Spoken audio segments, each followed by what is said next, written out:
In this video lecture, we are going to learn about different ICs and their packages. So what is an IC? An IC is an integrated circuit which is basically a collection of different electronic components like resistor, transistor and capacitors, and they all are integrated into this small tiny chip. As you can see in this diagram, they all are integrated in this chip only. And here you can see the connections has been taken out from this small tiny chip to external pins through these thin wires. So this is the internal structure of an IC. ICs are designed to perform a particular task in a circuit. There are a variety of ICs available in the market to perform a particular task. ICs are available in different types of packages, and one of them is through-hole mount package. In this type of package, these ICs are inserted through the holes of the PCB and soldered on the other side. Because they are inserted through the hole of the PCB, that's why they are called through-hole mount package. Different type of packages are available in this technology: plastic dual inline package, dual inline package, zigzag inline package, pentawatt package as it has 5 pins, and all these packages are available in through-hole mount packages. They are bigger in size comparatively, and they are most commonly used in the electronic equipments, and the most generally used is the dual inline package, and they are available in both ceramic and plastic package. We use through-hole mount packages where our cost is the main consideration. It means we want our circuit to be low cost, so there we use through-hole mount packages. We have another type of surface package, which is surface mount package. So in this type of package, the IC is not inserted through the hole of the PCB. It is directly soldered on the top of the PCB. So we have surface on transistor package, surface outline package, decawatt package, thin SOP package. You can see thin SOP package are more thin as compared to the simple SOP package. And then we have thin quad flat package. Quad means there are pins on all 4 sides of the IC. And then we have quad flat no lead package. As you can see, there is no lead available on the IC. Then we have BGA package. So all these type of packages are available in surface mount packages. Their advantage is that they increase the circuit designing process, they increase the speed of the circuit designing process, but as they are very small and they are placed very close to each other on the PCB, there are chances of defect. And this type of surface packages are available in ceramic and plastic molding.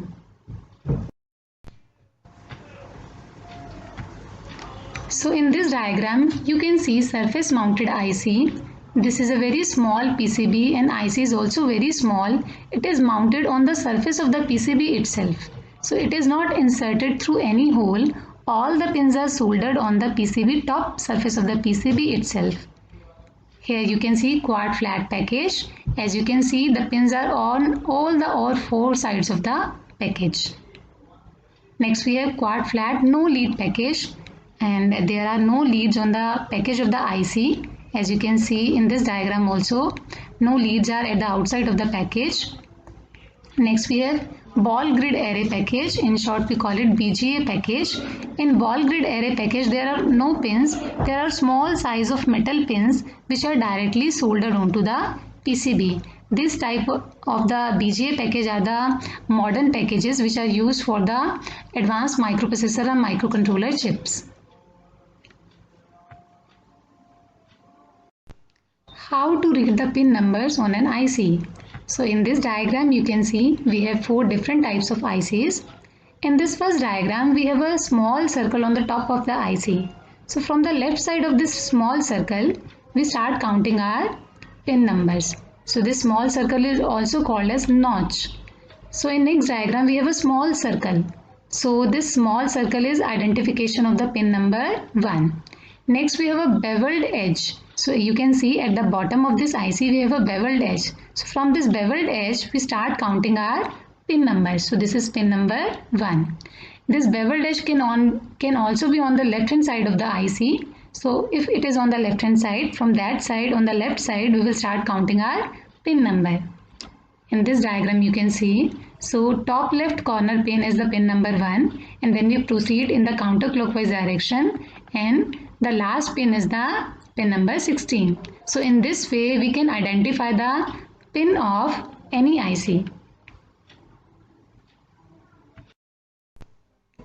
So when we are using ICs in our circuit, we never directly solder them onto the PCB. We prefer using a IC holder because the IC pins are very sensitive. IC is very sensitive. The heat of the soldering can damage its pin. So, and we also cannot use heat sink with an IC. So to protect the IC and its pins, we use an IC holder. So you can see in this diagram, we have two types of holder. This one is the dual inline package socket. We also call it dip socket. We solder this package onto the PCB and then insert our IC on this package.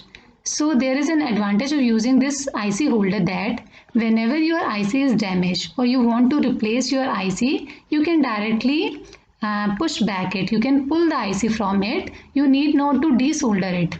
And here also we have different type of socket which is called zero insertion force socket. You can see we have a lever here and you put your IC and pull the lever. So it will be fixed into this holder. And whenever you want to take out your IC, just push the lever back and you can easily take out your IC. So these two types of holder we have with us. Now let's see how we can place our IC on the breadboard.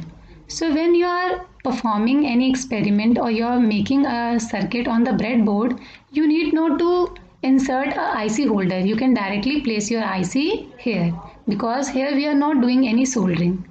So you can see here the breadboard has a middle line, central portion. So we always place our IC in this middle portion so that these two pins does not get short with each other. And also when we place our IC here, this particular pin gets all this bus, this line. So this line is available for this pin connection. So you can connect your other components with this pin of the IC very easily. Now let's see how we can check our IC. So for this you just need to observe your IC very carefully and from all the sides. Even if there is a very small crack or any burnt mark on either side of the IC, we need to replace it. It means it is damaged. Next we can also check for the overheating. Just insert the IC in your circuit, put your finger on it.